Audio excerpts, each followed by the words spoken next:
அண்ணாமலையுடைய வருகை எந்த அளவுக்கு ஒரு பாதிப்பை கொடுக்கும் தமிழ்நாட்டு அரசியல்? எந்த பாதிப்பையும் ஏற்படுத்தாது என்ன பொறுத்தவரைக்கும். பிஜேபியால இங்க பெரிய அரசியல் மாற்றத்தை தமிழ்நாட்டில் எடுத்துட்டு வர முடியல. அண்ணாமலை அவர்கள் போய் ஒரு விஷயம் அங்க நடந்ததுன்னு பாத்தீங்கன்னா முழுக்க முழுக்க பிராமணர் லாபி உடைத்து நான் பிராமணர் லாபி அங்க நடந்தது. வெளியில போனதும் ஒரு செட்டிங் தான், திருப்பி அவர் புதியதாக ஒரு அமைப்பு ஆரம்பிச்சதும் ஒரு செட்டிங் தான். இது எல்லாமே பாத்தீங்கன்னா பாஜக வெர்ஷன் 2 தான் இருக்க கண்டி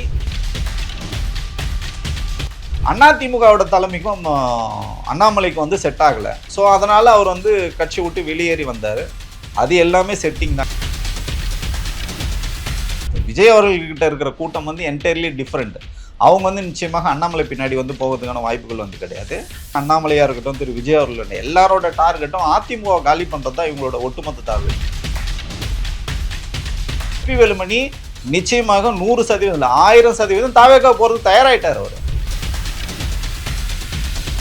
சிவி சண்முகம் ஆல்ரெடி ரிசைன் பண்ணிட்டு ரெடியாக இருக்கார். அவர் திரு விஜய் அவர்களோட டேட்டு கிடைக்கும் வெயிட் பண்ணிட்டு இருக்காரு.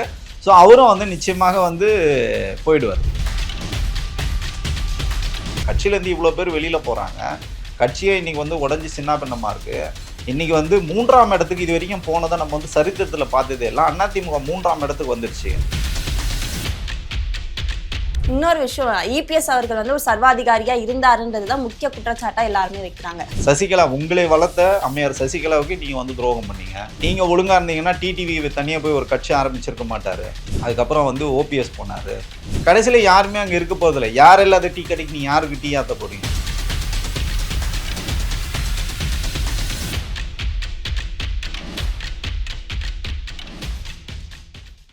C7 வாய்ஸ் நேயர்களுக்கு வணக்கம். இன்றைய நேர்காணலில் நம்மோடு இணைந்திருக்கிறார் அரசியல் விமர்சகர் மணிகண்டன் வீராசாமி அவர்கள்.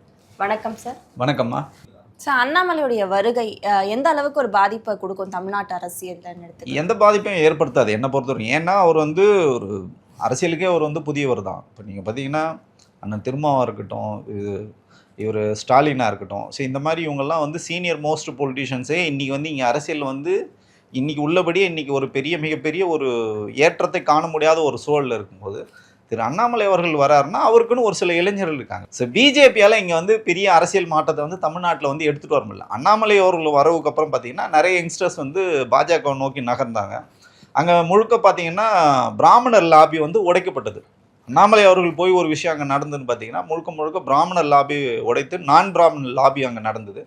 அப்போது நல்லா போயிட்டு தலைமைக்கும் இவங்களுக்கும் இணக்கமான நட்பு இருந்தாலும் அதிமுகவோட தலைமைக்கும் அண்ணாமலைக்கு செட் ஆகலை. ஸோ அதனால் அவர் கட்சி விட்டு வெளியேறி வந்தார். அது எல்லாமே செட்டிங் தான். கட்சி விட்டு வெளியில் போனதும் ஒரு செட்டிங் தான். திருப்பி அவர் புதியதாக ஒரு அமைப்பு ஆரம்பிச்சதும் ஒரு செட்டிங் தான். இது எல்லாமே பார்த்திங்கன்னா பாஜக வெர்ஷன் 2 தான் இருக்க கண்டி அதை தாண்டி பெரிய மாற்றத்தை அண்ணாமலை அவர்கள் இன்னைக்கு ஏற்படுத்துவார்னு சந்தேகம் தான். ஆனால் நீங்கள் சொன்ன மாதிரி பாஜகவுடைய வளர்ச்சிக்கு யங்ஸ்டர்ஸ்களை கொண்டு வந்ததில் அண்ணாமலை அவர்களுடைய பங்கு பெருசாக நிச்சயமாக அளப்பரிய பங்கு உண்டு. அந்த ஒரு வாணியம் மறுபடியும் ஒரு கையெடுத்தாருன்னா அது விஜயோடைய இளைஞர்கள் பலத்தை குறிவைக்கிறதுக்கா அப்படின்னு இந்த கூட்டம் என்டையர்லி டிஃப்ரெண்ட். விஜய் அவர்கள்கிட்ட இருக்கிற கூட்டம் என்டையர்லி டிஃப்ரெண்ட். அவங்க நிச்சயமாக அண்ணாமலை பின்னாடி போகிறதுக்கான வாய்ப்புகள் கிடையாது. அண்ணாமலை பின்னாடி போகும். இப்போ எல்லாரோட ஒரே டார்கெட் என்னன்னு பார்த்தீங்கன்னா அண்ணாமலையாக இருக்கட்டும், திரு விஜய் அவர்கள் எல்லாரோட டார்கெட்டும் அதிமுக காலி பண்ணுறது தான் இவங்களோட ஒட்டுமொத்த டார்கெட். இன்றைக்கி விஜய் என்னெல்லாம் பேசுகிறாரோ இதை முன்னாடியே பார்த்தீங்கன்னா அண்ணாமலை தான் பேசினார். அதிமுகன்னு ஒரு கட்சியே இருக்காது. அவர் முழுக்க முழுக்க பார்த்தீங்கன்னா இபிஎஸ்ஸை காலி பண்ணுறதுல தான் அவர் முழுக்க செயல்பட்டார். அதேமாதிரி உங்களுக்கு பாஜகவோட அதிமுக கூட்டணி போகும்போது இபிஎஸ் அவர்கள் வச்ச ஒரே ஒரு கோரிக்கை என்னன்னா அண்ணாமலையை மாத்திரம்னு சொல்லுதான். ஸோ இப்படி ஏற்கனவே ஒரு ரிவெஞ்ச் இருக்கிறதுனால அண்ணாமலையும் வர்றது பார்த்தீங்கன்னா அதிமுகவை டார்கெட் வச்சு தான். ஸோ ஒட்டுமொத்தமாக பாஜக என்னென்னு பார்த்தீங்கன்னா உறவாடிக்கு எடுக்கிறது தான் பாஜகவோட வேலை. அந்த வேலையை செவ்வனே செஞ்சுட்டாங்க. இந்த எலெக்ஷனில் அதிமுகவோட கூட்டணி வச்சு அந்த அதிமுக முற்றிலுமாக ஒழித்து விட்டார்கள். அதில் மிச்சம் மீதி இருக்கிறவர்களையும் எடுக்கிறதுக்காக முயற்சி தான் அண்ணாமலை புதிய கட்சி ஆரம்பிக்கும். இப்பவும் இன்னும் சில எம்எல்ஏக்கள் ஒரு முரண்பாடோட இருக்காங்க. இப்போ சமீபத்தில் கூட ஒரு இபிஎஸ் பங்கேற்ற கூட்டத்தில் 2 எம்எல்ஏக்கள் பங்கேற்கல அப்படின்ற ஒரு செய்தி வருது. இன்னும் எத்தனை எம்எல்ஏக்கள் தாவேக்கிடம் போவாங்கன்றதே ஒரு பெரிய கேள்விக்குறியா மாறி இருக்கு. அதிமுகவுடைய நிலைப்பாடு என்னவா இருக்கு? அதிமுகன்ற கட்சி இருக்கும். இபிஎஸ் இமிடியேட்டாக அதிமுகவில் செய்ய வேண்டியது என்னன்னா பொதுக்குழுனால குறைஞ்சபட்சம் செயற்குழுவை கூட்டி இம்மிடியட்டாக திரு இபிஎஸ் அவர்கள் இந்த கட்சியோட தலைமைக்கு வேற யாராவது எடுத்துகிட்டு வந்தால் மட்டும்தான் இந்த கட்சி நிற்கும். ஏன் அப்படி நம்ம சொல்கிறோன்னா உங்கள் கொறடா உத்தரவை மீறி 25 பேர் வந்து வாக்களித்தாங்க திரு விஜய் அவர்கள். அந்த 25 பேரில் கிட்டத்தட்ட இப்போ 6 பேர் வந்து ரிசைன் பண்ணியிருக்காங்க. மீதி இருக்கிறது இந்த 25 பேரும் 100% தாவேகா போகிறதுக்கான வாய்ப்புகள் வந்து இருக்குது. அதை தடுக்கணும்னா அவங்க என்ன கேட்குறாங்க, நீங்கள் வந்து எல்லாருக்கும் வந்து பொறுப்புகளை வந்து பகிர்ந்தளிங்கன்னு சொல்கிறாங்க. இப்போ மாவட்ட செயலெலாம் நிறைய பேரை நீங்கள் நீக்கிறீங்க, அவங்களுக்கு திருப்பி பொறுப்பு கொடுன்னு கேட்குறாங்க. இதைகளை வந்து செஞ்சு கொடுக்க வேண்டியது ஒரு தலைவரோட கடமை. யார் போனாலும் பரவாயில்ல, நீங்கள் யாரெல்லாம் வெளியில் விட்டீங்க? சசிகலா, உங்களை வளர்த்த அம்மையார் சசிகலாவுக்கு நீங்கள் வந்து துரோகம் பண்ணீங்க. நீங்கள் ஒழுங்காக இருந்தீங்கன்னா டிடிவி தனியாக போய் ஒரு கட்சி ஆரம்பிச்சிருக்க மாட்டார். அதுக்கப்புறம் வந்து ஓபிஎஸ் போனார், செங்கோட்டையன் போனார். இப்படி ஒவ்வொருத்தராக போயிட்டே இருக்கும்போது கடைசியில் யாருமே அங்கே இருக்க போகிறதில்ல. யார் இல்லாத டீ கடைக்கு நீ யாருக்கு டீ ஆற்ற போகிறீங்க? ஸோ அதனால் இதை வந்து புரிஞ்சுக்கிட்டு அதிமுக தொண்டர்கள் நிறைந்த ஒரு மாபெரும் ஒரு இயக்கம். அந்த இயக்கத்தை காப்பாற்றணும்னா ஒரு சாதாரண தொண்டனாக இருந்து தானே முதலமைச்சர் வரைக்கும் வந்தார் இபிஎஸ் அவர்கள். அப்போ கட்சியோட நலன் தான் இங்கே வந்து முக்கியம்னா அவர் உடனடியாக பதவி வந்து விலகிறதுல இதுவும் தவறு கிடையாது. அப்படி விலகும் சூழ்நிலை இவங்கெல்லாம் தாவேக்காக்கு போக மாட்டாங்கன்னு நம்ம வந்து நம்புகிறோம். ஸோ இப்படி இருந்தால் இந்த கட்சி வளர்றதுக்கான வாய்ப்புகள் வந்து மாற்றா அங்கே யாரை வச்சா அதிமுகவுடைய நிலைப்பாடு இன்னும் பலமாக இருக்கும் நம்மளால எடுத்துக்க முடியும். இப்போ அந்த உங்களுக்கு கூவத்தூரில் அந்த நிகழ்ச்சி நடக்கிறதுக்கு முன்னாடி வரைக்கும் இபிஎஸ்ஸே யாருக்குமே தெரியாது. அவர் ஒரு சாதாரண தொண்டனாக தான் இருந்தார். சாதாரண ஒரு கிளைக்கழக செயலாளராக இருந்தால் அவர் வந்து அந்த மாதிரி உழைத்த பல பேர் இருக்காங்க. நம்ம யாருலாம் சொல்லலாம், அந்த தொண்டர்களோட விருப்பம் யாரோ அவங்கள யாராக வேணால் தேர்ந்தெடுக்கலாம். அந்த யார் வந்து ஏகோபித்த ஆதரவில் கட்சிக்காக உழைத்தவர்கள் யாரோ அவங்கள வந்து தேர்ந்தெடுக்கலாம். நம்ம வந்து பர்டிகுலராக இவங்க அவங்கன்னு தான் சொல்லலாம். இப்போ நம்ம வந்து அடுத்த இடத்துல பார்த்தீங்கன்னா எஸ்பி வேலுமணி தான் இருக்கார், சிவி சண்முகம் இருக்கார். சிவி சண்முகம் ரிசைன் பண்ணிட்டார். எஸ்பி வேலுமணி நிச்சயமாக 100% இல்லை 1000% தாவேக்கா போகிறது தயாராகிட்டார் அவர். அப்படி இருக்கிறவர்கிட்ட நீங்கள் திருப்பி போய் அதிமுக கொடுத்தீங்கன்னா ஒட்டுமொத்தமாக அதிமுக எடுத்து போய் அங்கே போய் அடகு வைக்கிறதுக்கான ஆட்கள் வந்து நீங்கள் கொடுக்காம அது யாராவது ஒரு உழைத்தவர்கள் யாராவது வரட்டும். அப்படி வந்தாங்கன்னா இந்த கட்சி நிச்சயமாக வந்து வலுப்பெற்று வரும். ஓகே சார், அதே மாதிரி அதிமுகவுடைய நிலைப்பாடு பற்றி நம்ம பேசிட்டு இருந்தோம். அதிமுகவில் அடுத்து எஸ்பி வேலுமணியும் அதே ஒரு நோக்கத்தில் தான் இருக்கார், தாவேக்கால இணைகிறது. சிவி சண்முகமுடைய நிலைப்பாடு என்ன? சிவி சண்முகம் ஆல்ரெடி ரிசைன் பண்ணிட்டு ரெடியாக இருக்கார். அவர் வந்து திரு விஜய் அவர்களோட டேட்டு கிடைக்கும் வெயிட் பண்ணிட்டு இருக்காரு. ஸோ அவரும் வந்து நிச்சயமாக வந்து போயிடுவார் தாவேக்காக வந்து. அவர் ஆல்மோஸ்ட் 99.9% வந்து இணைஞ்சிட்டார். அந்த 1% வந்து திரு விஜய் அவர்கள்கிட்ட அப்பாயின்மெண்ட் கேட்டிருக்காரு. அவர் தலைமையில் தான் இணைவன்னு சொல்லிட்டு கேட்டிருக்காரு. அந்த அப்பாயின்மெண்ட் கிடைக்காதனால வெயிட்டிங். ஸோ அவர் நிச்சயமாக தாவேக்காக வந்து போகிறதுக்கான எல்லா வேலைகளும் பண்ணி ஆல்ரெடி அக்ரிமெண்ட் சைன் பண்ணி வச்சுருக்காங்க ரெடியாக. இன்னொரு விஷயம், இபிஎஸ் அவர்கள் வந்து ஒரு சர்வாதிகாரியாக இருந்தாருன்றது தான் முக்கிய குற்றச்சாட்டாக எல்லாருமே வைக்கிறாங்க. ஆனால் ஒரு தலைமையாக தேர்தலில் அவர் செயல்பட்ட விதமாக இருக்கட்டும், அரவணைக்காம எந்த இடத்துல விட்டுட்டாரு அப்படின்னு ஒரு கேள்வி இருக்கு. இன்னொரு பக்கம் என்னன்னா, இப்போ இபிஎஸ் அவர்கள் சொல்றது, இப்போ இங்க கட்சி வேணும், ரெட்டலை சின்னத்துக்கான ஒரு மதிப்பு இருந்திருந்தா யாரும் போயிருக்க மாட்டாங்க. அவங்க சொத்தை காப்பாத்திருக்க, அவங்க ஊழலை மறைக்கிறதுக்காக தாவேக்கால போய் இணைறாங்க. அவங்க எல்லாருமே துரோகிகள் தான், தொண்டர்கள் இருக்காங்க, கட்சியை வலுப்படுத்துவோன்றத இபிஎஸ் தரப்புல இருந்து சொல்ற ஒரு கருத்தா இருக்கு. அதை எப்படி எடுத்துக்கிறது சார்? அதிமுக வந்து வலிமையான ஒரு இயக்கம், அதில் வந்து மாற்று கருத்தே இல்லை. தொடர்ச்சியாக 12 தோல்விகளை வந்து இவர் அடைஞ்சிருக்காரு. அப்போ 12 தோல்விகள் அடையணும் போது தார்மீக அடிப்படையில் இவர் வந்து நிச்சயமாக இவர் வந்து பதவி விலகி இருக்கணும். ஒன்றும் இல்லை, இந்த எலெக்ஷனில் திமுக வந்து தோத்துருச்சு. எதிர்கட்சி தலைவராக இருந்தார், முதலமைச்சராக இருந்த திரு ஸ்டாலின் அவர்களே கொளத்தூரில் தோக்கும்போது கூட அவர் என்ன சொல்கிறாருன்னா, இந்த தோல்விக்கு நான் முழுமையாக பொறுப்பேற்கிறேன்னு அவர் வந்து சொல்கிறார். அந்த மாதிரி ஒரு வார்த்தை கூட திரு இபிஎஸ் அவர்கிட்டேருந்து வரவே இல்லை. கட்சியிலேருந்து இவ்வளோ பேர் வெளியில் போகிறாங்க, கட்சியை இன்றைக்கி வந்து உடஞ்சி சின்ன பின்னமாக இருக்குது.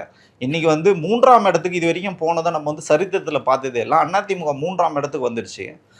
அப்படி இருக்கும்போது நீங்கள் ஏன் அதை வந்து சீர்தூக்கி பார்க்க மாட்டேன்றீங்க? இவங்க போகிறாங்க, வந்து அவங்களுக்கு வந்து சுயலாபம் இருக்குன்னா எல்லாரும் போவாங்க தான், எல்லாருக்குமே ஒரு சுயலாபம் இருக்குன்னு தான் போவாங்க. ஒரு கட்சியில் வந்து எனக்கு வாய்ப்பே கிடைக்காது, நான் ஒரு அரசியல்வாதி. இப்போ ஏற்கனவே வந்து திரு ஸ்டாலின் அவர்கள் சொன்ன மாதிரி தான், அரசியல் பண்ண தான் இங்கே வந்திருக்காங்க, அவியல் பண்ண வந்திருக்காங்க. அப்போ அரசியல்னா அவங்க வந்து எங்கே வந்து தாவேக்கால போனால் நாளைக்கு வந்து பதவிகளை அனுபவிக்க முடியும், நான் வந்து மந்திரி ஆக முடியும்னு அவங்க வந்து போகிறாங்க. ஏன் போகிறாங்கன்னா, இங்கே உங்களுக்கு அந்த வாய்ப்புகளை நீங்கள் உருவாக்க மாட்டீங்க. தொடர் 12 தோல்வியை சந்திச்சிருக்கீங்க, அடுத்த ஒரு தோல்வி வந்து நம்ம தாங்க மாட்டோன்னு அவங்க நினைக்கிறாங்க. ஏன்னா நீங்கள் தொண்டர்களை வந்து பலப்படுத்தாமல் விட்டீங்க. இப்போ திமுக ஒன்றும் இல்லை, திரு எம்ஜிஆர் அவர்கள் காலத்தில் 13 ஆண்டுகள் எதிர்கட்சி, யாருமே கலைஞரை விட்டு எம்ஜிஆர் கிட்ட போகவே இல்லையே. கடந்த முறை வந்து 10 ஆண்டுகள் வந்து திமுக தோத்தாங்க, அதில் ஒரு முறை வந்து எதிர்கட்சியாக கூட வர முடியல.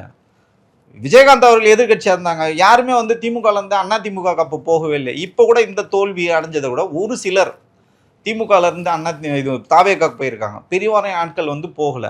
அப்போ என்னன்னா உங்களுக்கு கொள்கை பிடிப்புள்ள ஆட்களை வளர்த்தெடுக்க வேண்டியது கட்சிகளோட வேலை. இந்த எலெக்ஷன் நமக்கு ஒட்டுமொத்தமாக ஒன்று சொல்லியிருக்கு. என்னன்னு பார்த்தீங்கன்னா, ரீஸ்ட்ரக்சர் பண்ண வேண்டிய அவசியத்தில் எல்லா கட்சிகளும் இருக்காங்க. அது திமுகவாக இருக்கட்டும், அண்ணா திமுகவாக இருக்கட்டும், மித்த பிற கட்சிகள், கம்யூனிஸ்டுகள், காங்கிரஸ் எல்லாருமே இன்னைக்கு வந்து ரீஸ்ட்ரக்சர் பண்ண வேண்டிய அவசியம் இருக்குது. இளைஞர்களுக்கு வந்து வாய்ப்பு கொடுக்க வேண்டிய இடத்த நோக்கி இங்கே எல்லாம் நகர வேண்டிய ஒரு தேவை வந்து இன்னைக்கு வந்திருக்கு. தாவேக்கா வந்தது நல்லதா கெட்டதா, இந்த அரசியல் புதியதில்லாத தாண்டி அவங்க ஒரு மெசேஜ் கொடுத்துருக்காங்க. என்ன சொல்லியிருக்காங்கன்னா, இளைஞர்கள் வந்து அரசியலை நோக்கி இன்னைக்கு வரணும், மக்கள்கிட்ட இன்னைக்கு ஒரு ஒரு புதிய ஒரு எழுச்சி வந்து வந்திருக்கிறத நம்ம வந்து பார்க்கணும். மக்களோட கருத்து தான், இறுதி எஜமானர்கள் வந்து மக்கள் தான்.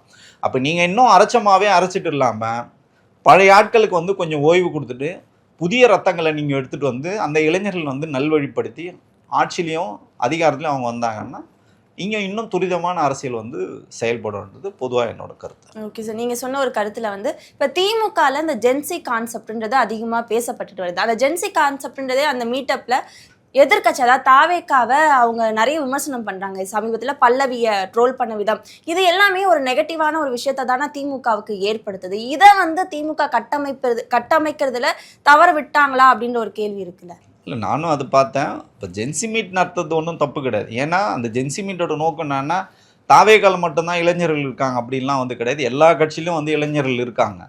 அதை வந்து திமுக வந்து சரியாக வந்து வழி நடத்துகிறோம். ஒரு சிலர்லாம் பார்த்தீங்கன்னா வந்து ட்ரோல் பண்ணுற மாதிரி தான் வந்து நிறைய நடவடிக்கைகள் இருக்குது.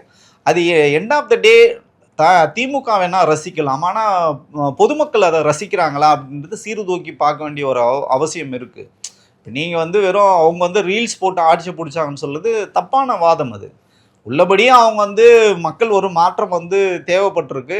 காக்கா உட்கார பணம்பழம் விழுந்ததுன்னு கதைன்னு சொல்கிற மாதிரி மக்களுக்கு ஒரு மாற்றம் தேவைப்பட்டிருக்கு. அது வந்து மாற்றமாக போய் அமைஞ்சிடுச்சு. அதுக்காக நம்ம வந்து குறை மதிப்பீடு பண்ண முடியாது. இப்போ மக்கள் வாக்களிச்சிருக்காங்கன்னா இறுதி எஜமான மக்கள் தான். அந்த மக்களோட உணர்வுகளுக்கு நம்ம வந்து மதிப்பு கொடுக்கணும். இப்போ தாவேக்கால ஒரு சிலர் செய்கின்ற தவறுகள் வந்து உள்ளபடியே நமக்கு வந்து எரிச்சலை ஊட்டுது.